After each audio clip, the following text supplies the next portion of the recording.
please welcome your badass ladies panel. Let's hear it. There we go. There we go. Chris is bowing. He knows. He knows. I'm going to fall off of this. I'm going to pull this one off right here. Whew. You guys excited?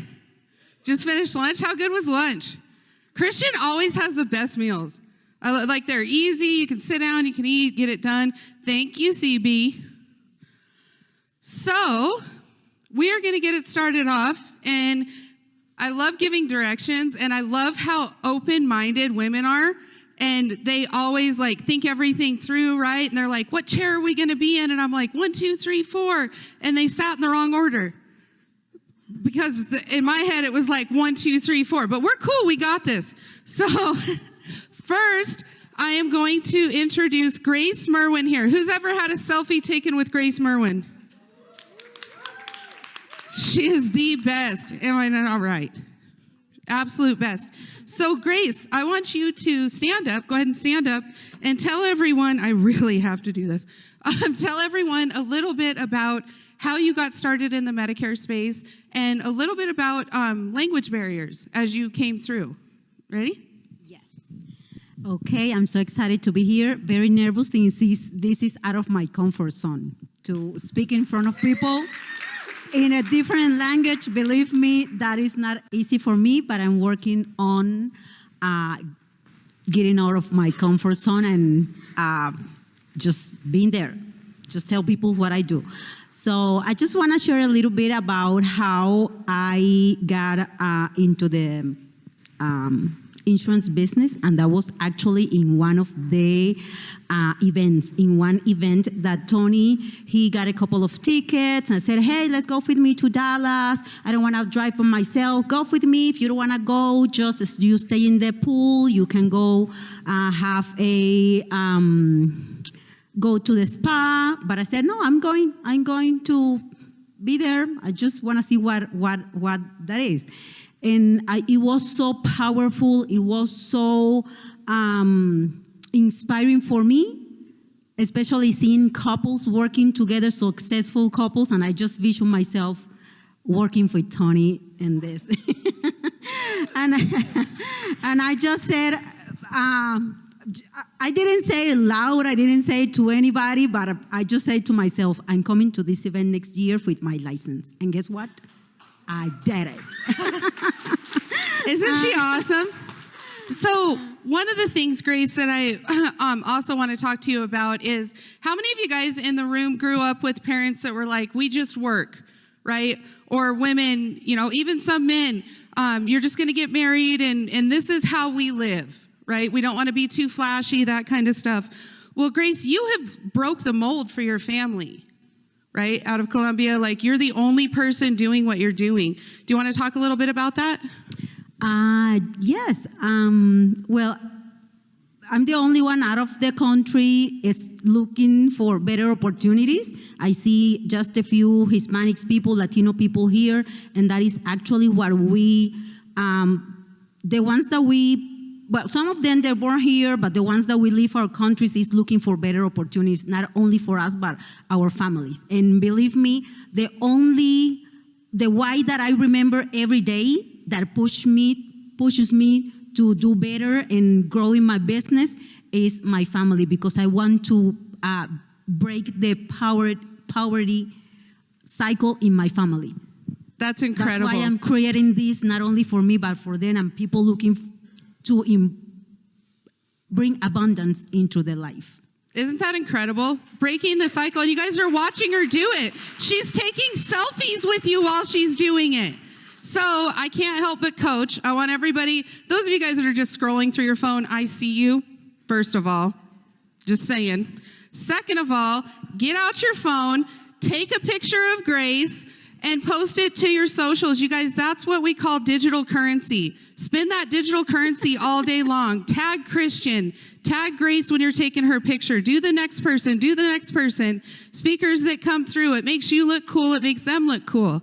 Now, the final point with Grace I want to make is I cannot even imagine trying to, this English isn't your first language. So those of you guys, this really hit me this year at WIN for some reason. I'm not sure why it took me so long, but I was watching Grace do one of her first presentations at a conference, and I was like, damn, like I have a hard time remembering my good English, right? I'm like stumbling over my words, right? You get nervous and you kind of start stumbling over your words and stuff. And Grace is just killing it every single day. So really think about, like, sometimes we're like, oh, speak English, right? Or I can't understand what you're saying. Well, bullshit, dude. She is talking, she's fluent in 2 languages. She's having to take all of the information we're throwing at her, translate it in her head, and send it back to us. So I want to give you guys a little bit of a taste of that, of what she has done that's absolutely amazing. So go ahead and close out, but close out in Español. That means in Spanish, if you're not fluent. Bueno, todos esos agentes que están aquí, que son mi raza, les digo, sigan para adelante porque lo que nos espera es la cima. Eso. Yes. Thank you so much, Grace. And Grace and Tony, our MC, just celebrated 8 years. That's awesome. Give them a round of applause. Ocho. That's ocho if you're not fluent. You're next. Seat 2, which would have been this one if you're looking at 1, 2, 3, 4. But you're good. You're next. Okay. Who knows Medicare Misty? Woo! Who has partied with Medicare Misty? Oh, Lord. And survived. Everybody's like, I'm not going to clap. Lisa almost stood up. She's like, I know. So Medicare Misty, you are an absolute beast when it comes to branding. I'm not going to give away any of the spoilers. Okay. But tell us a little bit. Okay, I'm going to tell one story real quick. So we're at SWAT last weekend, or like 2 days ago. I can't even remember now. And we fill out our check from the bar tab. And the guy comes back and he's like, you dropped one of your pins. She put 4 Medicare Misty pins in the tab and sent it back in an insurance conference. It was so cool. So she's going to tell you a lot more about that. Medicare Misty, you guys. Woo, woo. Okay, so I'm not the normal girl that has a purse full of makeup brushes and things like that. Mine is a marketing purse. Besides my wallet, everything in here is a business card. So when someone wants a business card, then I pull out a glass cleaner with my name on it. Kleenexes, because what is right now allergy season? Well, it is in Tennessee. I don't know if it is here.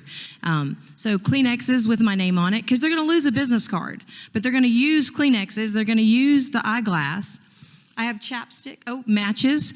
Okay, this makes me feel old because they're at my booth, and I don't know how many seniors come up and say, these are vintage. And I'm like, what? They're vintage? But they love them. So matches, and I take them and I put them at all the bars that I'm contracted in. And even if I'm not licensed or contracted in it, there may be somebody that's visiting that may need my matches. So I put them at the bars along with giving the servers my pins. And they're pretty pins. You're contracted in bars? Oh. Yes, she is. Ask Andrew Lee. That was a really good, that was a great one. I did wait tables and bartend all through high school and college, but no, in the states that I'm contracted in. That was very good. Here's pill, which is cute because some of those pill holders are not cute. So this is a cute little pill holder, and I even tell them if they're young, it's for their vitamins if they don't have any pills. My mirror. So who doesn't need a mirror after lunch? You may have. See, we need to make sure we don't have anything in our teeth. Did you? Okay. Grace is like picking out stuff that she wants to keep. You can't have it. But they won't throw these away. So if they need, when they want to find you, they're not going to go in the 1,000 business cards they're going to get. They're going to find their little mirror that they had, or their little, there you go, chapstick.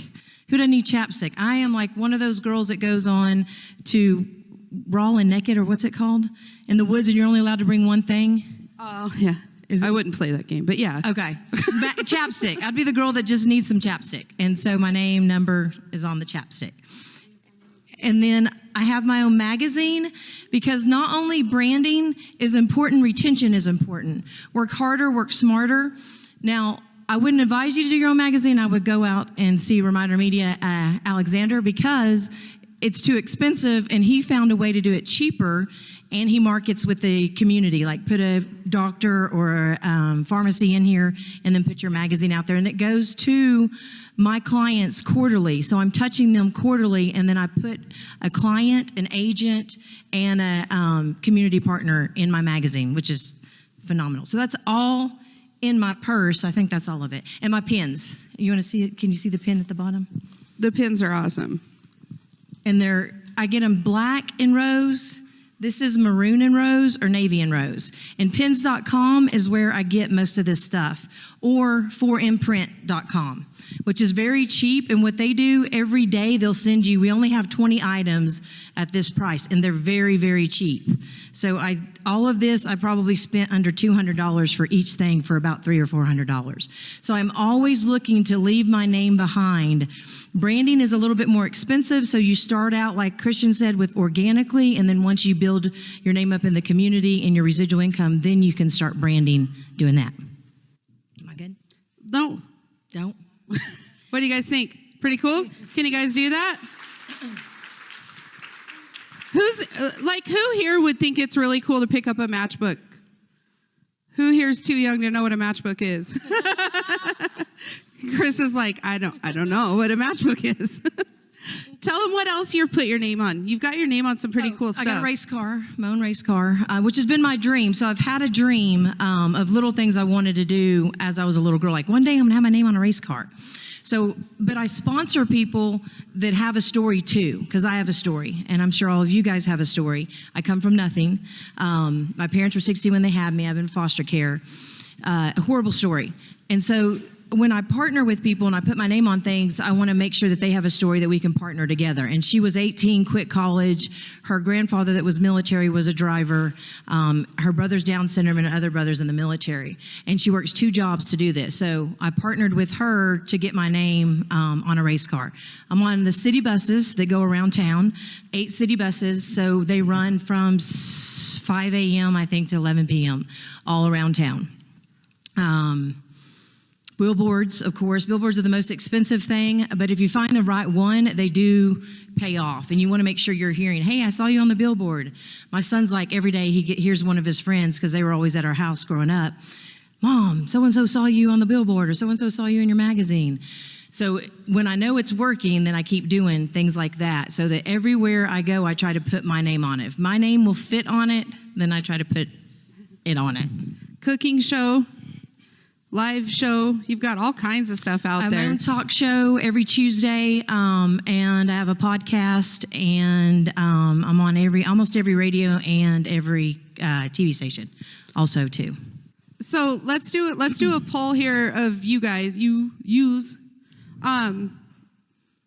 those of you guys that have been in the business for less than 3 years, raise your hand. But raise your hand all the way up. This isn't like raise your hand if. Okay. And those of you guys 5 to 10 years? All right. And then the rest of you, I know how long you've been in. Anyway, so Misty, let's talk about when you start doing this stuff. So I see a lot of people posting in the 7-figure Medicare agent group that Christian has. That's awesome. If you're not in it, you should be. I don't know how you're not. But people will be like, should I get a billboard? What's the ROI on a billboard? Sorry if you posted it. They always say there's no bad questions, but that knocks on the door. It's getting there. What you're trying to say is, what should I be investing my money in on marketing? You're just not quite to that question yet. So we see that stuff all the time. So when you're a brand new agent, let's say you have a $300 budget. Where would you suggest you spend that $300 budget, and then how do you kind of move up? How do you make the decision to move into investing into more branded stuff? So I had the blessing of partner with a gentleman that was just getting into TV and radio. So he gave me a good deal because he was paying for him to have his own radio station. So find someone that has a need that fits your need, and it fit my need because we just split the costs. So it got me on radio and TV at an early time in my career. And this is 18 years. So anybody that's 3-5 years, please do not get discouraged. This is 18 years of building that I'm able now to do this kind of stuff. This should inspire you and not make you feel intimidated, because sometimes people get intimidated instead of inspired. When my competition comes in town, it gets me inspired to do better and bigger things. So things like that. I think a business card is very important because that's the impression you live, and that's who you want to make sure they find you. Now, there's cool cards now that you just leave and your number's on their phone, and those are cool too. But I would say, do something, find a partner. One of the guys that I partnered with also, he wrote his own book, and he was on our local TV station. So I said, hey, why don't, and he wanted to get it to all the schools. I said, why don't we take your book? I'll pay for the books. We'll donate them to the school, and then you put me on TV. And he's like, hey, that's a great idea. Because even being an author, you can't afford to always buy your book. So you just find a partnership where there's a need, and then work together to build both of your needs. I love that. Find the person in need. You know who usually needs somebody is the person that runs the talk show at like 5:30 in the morning. Because most of us don't. I'll get up at 6:30 to have breakfast with Ron Ray. That's about it. So, you can look out for those opportunities. Those are usually free because they're desperate to have guests on. An economy today is hurting. There are more people hurting that aren't acting like it. So just ask a question of, hey, people will tell you what they need if you just listen to them too. So tell her she did a good job. All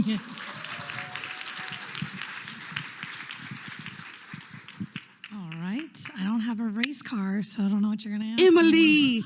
I call her Emily Trevino. Emily, I want you to talk to people about setting their business up like a real business, not so much using it like an ATM or a place to just go and hang out with these awesome speakers they see. But talk a little bit about some of your tips on that. So one thing that I noticed is a lot of agents are just running their business either like an ATM or they're just insurance agents who sell a product. And I've been really trying to explain to agents that you are actually a business owner and you need to start investing back into your business if you want to grow, which seems pretty obvious. However, most people don't do that. And a lot of them are missing key points like having an LLC structure so that you can, and have the right tax designation so you can, I'm not saying don't pay taxes, okay? Just you want to pay your fair share so that you can reinvest back into your business. And so a lot of agents aren't set up that way. They're just doing sole prop, which there's a lot of people in here who've been doing this a long time. But I noticed in Houston I think we have like a few thousand agents, and most of them are set up as a sole prop. They're paying a ton of taxes, especially if they're way into the six figures, and they didn't know any better. And a lot of times they're just doing their taxes on TurboTax, which if you are doing that, there's nothing wrong with that. But you might want to talk to somebody and see if there are other strategies that you can implement so that you can actually reinvest back into your business. I know a lot of people go to these conferences and they talk about grow and scale, which is great. You want to be able to do that, but you need capital to do that. And in order to do that, you look at your tax strategies. The other important part of setting up, I think I saw Sonny here earlier, either that or somebody that looks like him. But another important part is, and something that I've talked to in depth with Sonny, is to make sure that you're set up correctly for succession. So over 90% of agents book a business become house accounts to carriers. And it's specifically on the Medicare side. It's not really on the group side. It's not really on the IFP or individual family plan side, but it is on the Medicare side. And a lot of people don't talk about that. And the only reason why I realized that is we actually had 2 agents who passed away unexpectedly. After the first one, we try to get all of our agents to do a succession plan of some kind. A lot of agents don't know what is required to even have that. A lot of people pass away or maybe become disabled and can't redo certs, and they're like, oh, well, I'll just get paid. No, you don't. And when you pass away, your family only has a small window of time. As little as 30 days with some carriers have to be notified, and a new principal needs to be in place, contracted, appointed, and certified. How many of your family members do you really want to be doing that while they're trying to bury you? So you need to have a succession plan, which is kind of depressing, and I'm really not that depressive of a person, but I care enough about agents that I don't want 90% of you to become house accounts. You sacrifice your time with family, activities, your personal life to build these businesses. You need to protect your business and you need to be set up correctly. The other point in making sure that you set up correctly is obviously there's a big acquisition talk across the entire market.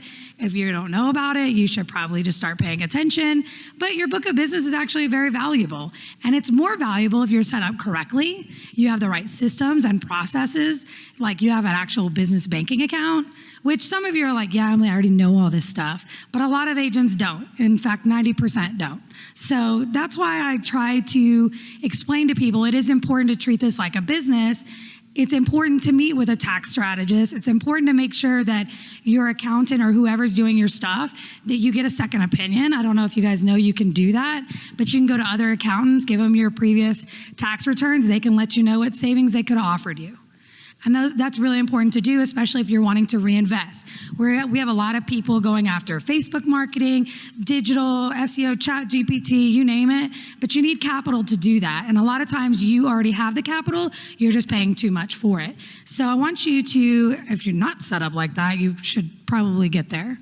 At the end of the year last year, the FCC, the Federal Communications Commissions, the government people, dropped a new rule that will be taking effect January 1st of 2025, and it will impact all industries that have to do with sales, lead generation, marketing, and everything else in between. And you better believe that impacts you as an agent. In this video, I want to kind of take some time and kind of break down my understanding of the rule and what I feel like it means for agents and what you need to know. So let's just jump in. So the FCC rule, essentially, it comes out, this thing is a document that's over 80 pages long.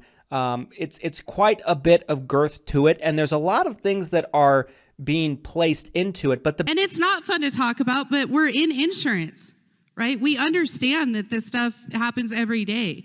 So I love that. And Emily is a sucker, you guys. If you hit her inbox and ask her a couple questions, she can't help but answer them. There's a little Emily pro tip for you guys. So you know how I feel about blanket words, so we're going to break some stuff down. Everybody talks a lot at conferences about reinvesting, right? Reinvest into your business, reinvest into your business. What ways do you reinvest back into your business? Like, what are some tangible things that people can do? Well, I reinvest in a lot of, not just my business, but in other aspects. So I'll break it down in two things. But, you know, it depends on whatever your end goal or your exit strategy is for your business. A lot of insurance agents, including myself, got into this business just to, like, pay my bills. You know, and then you start getting like pretty dang good at it. And then you start getting referrals and referral partners. And then before you know it, you own like radio shows and race cars, and it like spiraled out of control and you're making money, you know? So a lot of what you need to be doing is taking a portion of, well, first of all, find your exit strategy and grow towards that, but also making sure that you reinvest based on your goals. So if you want to have an LOA shop, which is employed agents under you, then you need to make sure that you have the marketing strategies to afford that. If you want to build a broker distribution channel, you need to make sure that you have the marketing and the resources to provide them so they can be successful. Which, just as a FYI, if the only thing you offer your downline agents is training and an enrollment platform, you probably need to relook at your strategy, right? And if your upline, that's all they offer, you should probably think about that or require more. But anyway, so if you want to reinvest in, and like, for example, right now we're reinvesting heavily into the marketing side, more on the digital. We built our business on partnering with physicians and dental offices. That's how we got a big chunk of our business. My business partner is Vietnamese, so that's a niche market we're in, but we've helped take that model across other niches. And it's not just based on Asian, but also religious-based niche markets as well. So you want to make sure that when you're reinvesting, you know what you're reinvesting into, but we know that we want to scale into other states. So now we have to reinvest more into the digital marketing side, which is like expensive because apparently you have to lose money to make money, and that really sucks as a business owner. So by the way, I think it's a great investment. I mean, it is because you're digital, but the other thing is be careful about some of this stuff that's being posted on Facebook, like buy my course and do this. Ask people about it, because a lot of that stuff is not what it is out to be. You know what I mean? You can DM me and ask me, because I I'm a nerd about trying to figure it out. So I'll at least give you some basic questions to ask to see if it's a legit buy or not. Yep, I like that. Oh wait, the second one, because there's a second part of that question. Hold on, I'm gonna pause you real fast. Pause. She froze. How cool is that? Okay, so I want to play a little game because we're talking about reinvesting. We're talking about exit strategies. Stand up if you own another business besides your insurance business.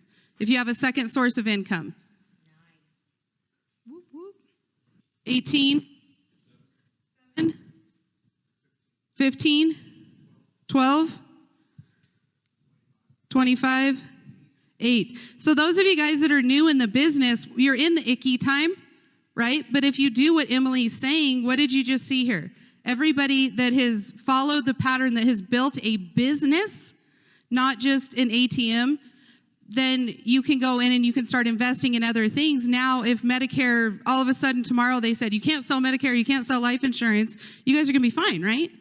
Because you have an exit strategy. I really, really wanna hit that nail on the head because Emily's, she's so smart to bring that up. We all need to have an exit strategy. Unpause.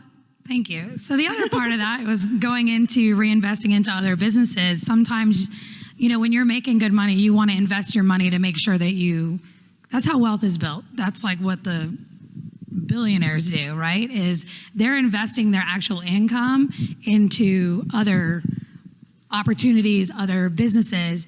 And a lot of these people, I'm sure, are very successful. They own more than one business. And actually, to be honest with you, business is the same. It doesn't matter what the industry is. The concept is absolutely the same. Entity structures may change a little bit. Compliance may change a little bit. For the most part, if you do right by everybody, you'll be okay. But you want to reinvest your money, some of your income, into investments. So, you know, you can do things like passive real estate. If you have a spouse, they can do more real estate. You can do, like I have an e-commerce store. We do real estate and e-commerce, but there's all sorts of businesses. Not we, my husband does that. And he has a full-time job too. And he supports my career. But in addition, you know, for example, like us, like I'm big onto the healthcare side. So my business partner and I are working on a provider model that is able to help independent agents keep up with the value-based care model. Because we see value-based care like Centerwell, we see Oak Street, Dedicated, we see them coming in and they're offering services that our independent providers are never gonna be able to afford to keep up with. But those independent providers are who our clients wanna see. Now, I love Centerwell and I like them the most, I think, but because we have a good relationship and they do really well in Houston. But I do really care about the independent doctors. I think they bring a lot of value and they're there and they've been there in the community. They're a staple in the community. People know them, especially in our niche markets where there's language barriers. And sometimes it's really hard to find these doctors in other value-based care models. So, you know, we're trying to find a little niche, compliantly and legally, of course, that will allow independent doctors to be able to participate at that same level. Which, if you think about it, that's kind of how I treat insurance agents and smaller agencies because, you know, we are what builds the bigger conglomerates, right? And we want to be able to survive in the space. And in order to do that, you need to stay informed. You need to be part of NABIP and pay attention to what's going on so you can pivot. You need to start treating this like a serious business because there's a lot of things changing in the market, especially on the carriers. And by the way, that all sounds boring and everything, but you need to be prepared for when we're not able to do this anymore years in advance. You know, when ACA hit, we were prepared for it. When all the call recordings for Medicare came, we were already set up with it. It was like my agents did not even think twice about it. But it's because I did the homework and I did it before it actually became a rule. So, you know, when we had the Medicare in our name, I saw that kind of coming down the pipeline. Mm-hmm. We don't even have that in our name. So we didn't have to rebrand all of a sudden. So you have to stay informed. And a good way to do that, if you're not part of NABIP, you can listen to their podcast. They usually talk about that stuff. But you guys, again, if you're going to be really serious in this business, you need to know more than Part A and Part B. Like, you need to know what's going on in the industry. We have a huge problem. I don't know, do y'all know about the whole observation issue? Do your clients going through that? Where they're stuck with a $30,000, $40,000 skilled nursing bill. You know, we're trying to get that through, NABIP's trying to get that through legislation right now. No. I mean, most people are probably, I have no idea what she's talking about. No. Well, that's a great point because Emily's actually a NABIP PAC member. She joined when we were in DC, but I didn't see any of you guys there. It was just me and Emily. So something to think about. But thank you so much. It's not fun. It's not fun to talk about the not sexy things, Let me but tell you, insurance is not sexy, but our lifestyles are. So that's our new tagline. I love it. Love it. The only bad part about starting a second business is you can't blame your upline if it fails, right? So next we have Clarissa Gonzalez, 20 years in the industry? 20 years. You got it? Okay. She has written thousands and thousands and thousands of apps. She's just absolutely incredible. I'm going to let her share a little bit of her story, you guys. I'm blown away by the numbers that I've seen come out of her, the way that she has her business structured. So that's it. Just go. Just go. Give her a round of applause, you guys. Wait, buckle up. So a little bit about myself. I'm from South Texas. I grew up in the Rio Grande Valley, and then we moved to Corpus Christi, and I became an insurance agent, and then started working at a call center. My mom said, hey, they're hiring at this call center. You know, you have your license. You can make $12 an hour. Back in 2003, $12 an hour was a lot. So I was like, okay, I could try that. So it was Secure Horizons by Pacificare. And United acquired that. And so that's where I started. And then after that, went out and learned how to be an independent agent, which was the hardest thing I had ever had to do because I had 3 kids. They were all babies. My little one was like 6 months old. He turns 18 today. So yeah, so he was maybe like a year old, but it was hard because I had like a year-old, a 4-year-old, and a 5-year-old, and I was a single parent at the time. And so I made a decision that I wanted to do, this insurance thing because back in the wild days, we were getting paid like $900 a pop. So you wrote up 10 clients, you just made $9,000, and for a single parent at that time, what kind of opportunity is that? It paid more than my degree in journalism.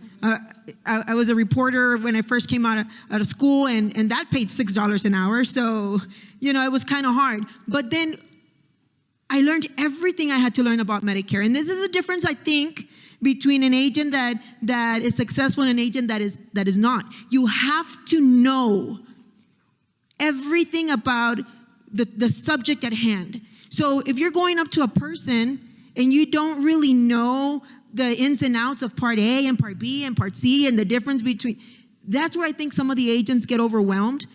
But when I first started, they gave us a whole training, like a 2-week training about Medicare.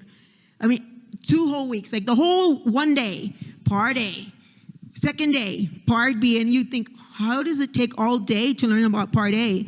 Well, they literally just spelled it all out for you. Your deductibles, and after, it's the 61, to 90 days. And so they broke everything down to where when you're talking to that client, you already know, and you're doing numbers with them, and you're saying, look, if you had original Medicare, you had to spend boom, boom, boom, boom, and put a value to that. So, okay, I got that. Then we started learning about, Medicaid and the Medicare savings programs. And some of us work different states. And the only thing that I can tell you is familiarize yourself with what every state requires, because what Texas requires is not what, maybe Oklahoma requires. So if you want to be successful in this, then you become the expert and be able to address all different questions. That's how you're able to get the credibility. I was like 24 years old. She's like, what is that, and so 14? I always thought to myself, I was like, 20, I guess I'm 44. So I would tell myself, I had the mentalities like, these people are not going to see me as an expert. Like, this 20-year-old, 20-something-year-old is going to show to my house, and they're going to try to tell me what to do with my Medicare. They're going to try to tell me this, this mocosa or mocosa, right? They're going to try to tell me, it means booger face. It's going to try to tell me what to do, right? And then eventually, I started feeling like confidence in myself because I had it all up here.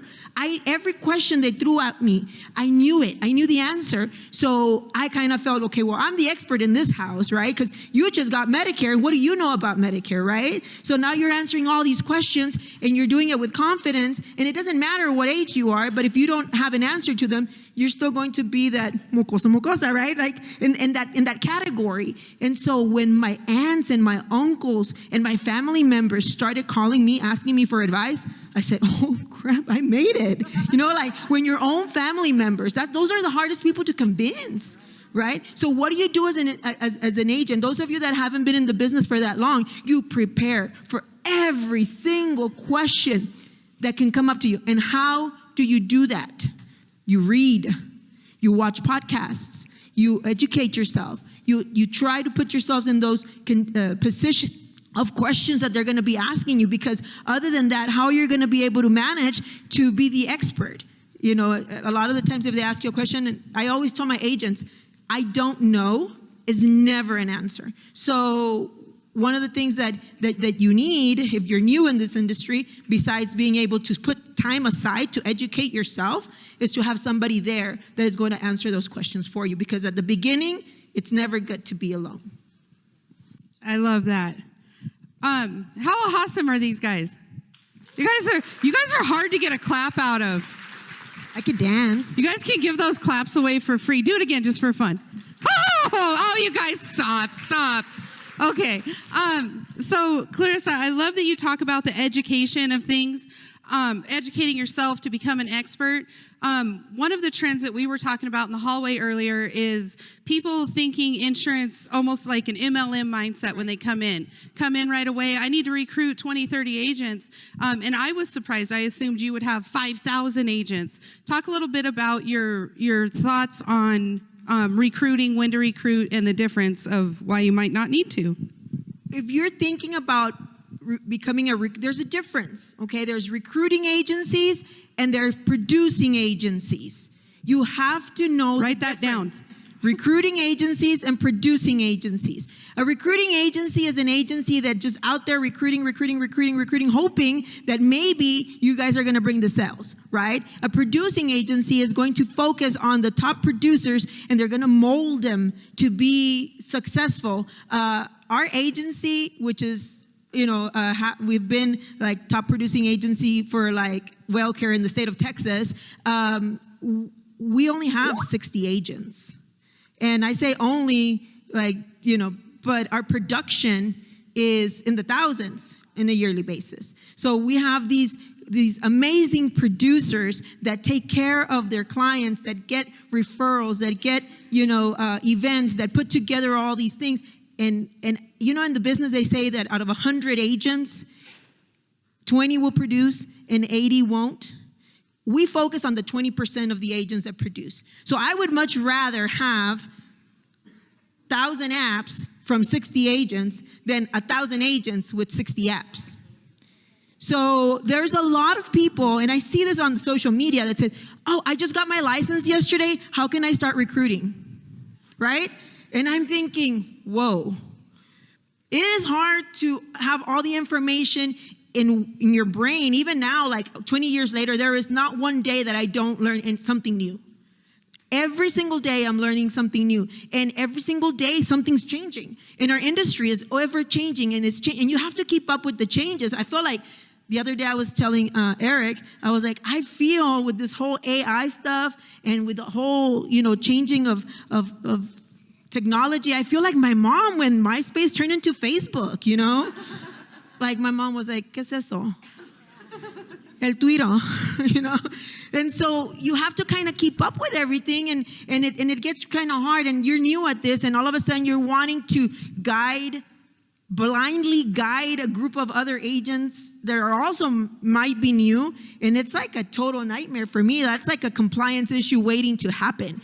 And so it's one of the things when I see it and I said, oh my God, I don't want to answer, because a lot of the times I'm like, no, I can't. I'm not going to type anything. I'm going to keep my thoughts to myself. But honestly, if you're thinking about recruiting, do it when you yourself know you are ready. And make sure that you are a producer that understands the needs of your client so that you can teach others to do the same, because then you're going to be like the blind leading the blind, and then we're going to have all these people.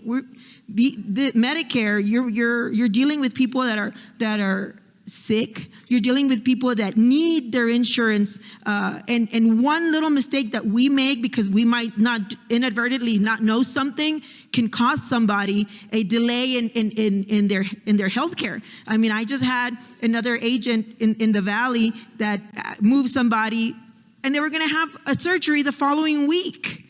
So, how do you move somebody from their plan when May 4th, they might be having knee surgery, and now they can't because now they changed insurance, and now they're having to go through the whole prior authorization and all this other. It's a nightmare when you don't really, might as well carry the $3 million errors and omission, because it's going to be a nightmare. So if you're new in the industry, give yourself some time to understand the needs of the Medicare world, and then think about expanding. And then when you do expand, then you decide whether you want to be a producing agency or a recruiting agency, and then decide whether you yourself want to be a producer or if you want to be a leader, because you can't do both efficiently. You got to focus on that. Okay, so you're new in the business, you want to recruit, well then what are you going to do? Decide. Are you going to be a producing agency, a recruiting agency? Are you going to be a leader, or are you going to be a producer? And it means a lot, because once you don't want to not be successful, and you don't want to have to give up your insurance license or give up your insurance dreams. I was 25 years old when I made my first 7 figures. And so it came easy back then, because the amount of money we were getting paid back in the day was crazy.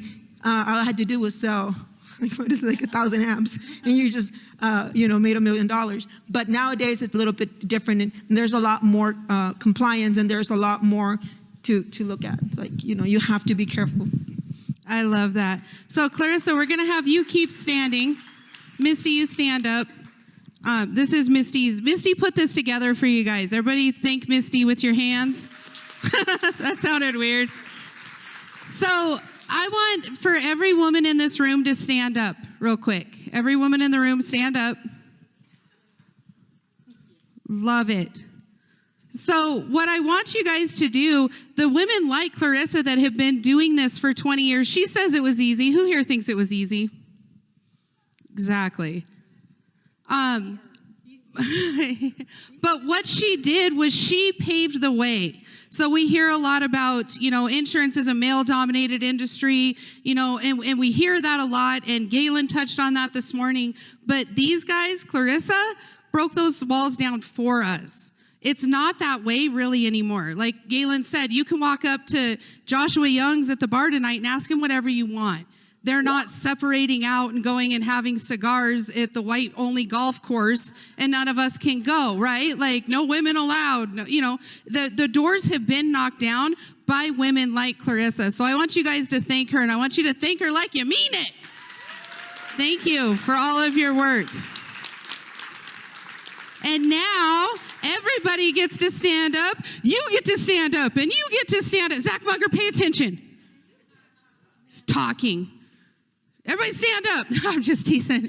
Chad, stand up. Eric's standing up. I can see him. Stand up. Get your phones out. We're doing it a little bit different this year. You guys, I'm not joking.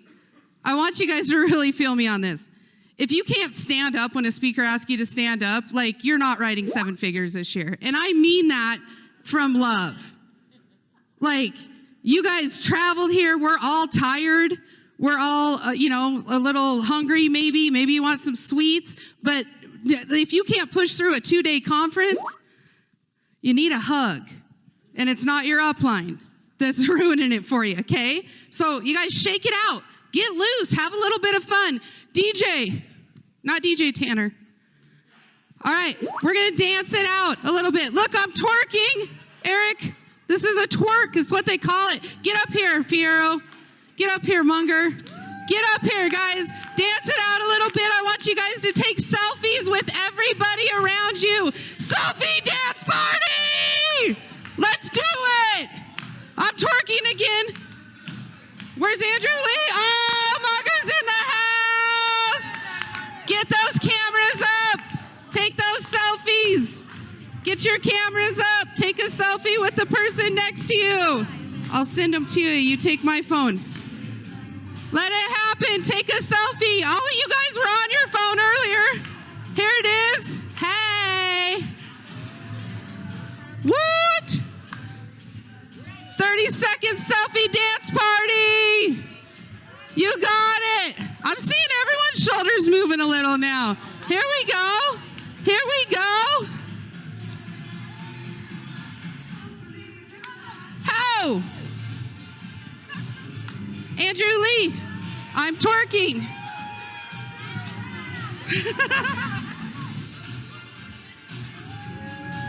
Take a picture with someone you've never met before.